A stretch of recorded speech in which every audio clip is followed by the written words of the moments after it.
Well, listen, I was just elated and overjoyed and honored to get the call to come here and share some thoughts with this great institution. But I will say, War Eagle.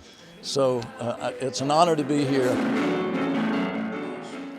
You know, we must look after our lands, agricultural lands, forest lands. We all know that we're dealing in a very interesting time in the world with climate change and the effects that we've all seen. They're undeniable. And so to manage our lands properly, whether we're talking about forests or agriculture, or, you have to do it.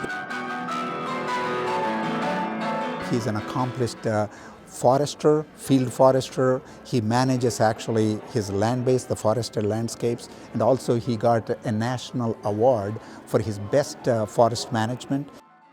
Well, I'm about to embark upon a little tour with a British band that I've been with 40 years now, called the Rolling Stones. And we're going to go out and celebrate our 60th anniversary, the band's 60th anniversary,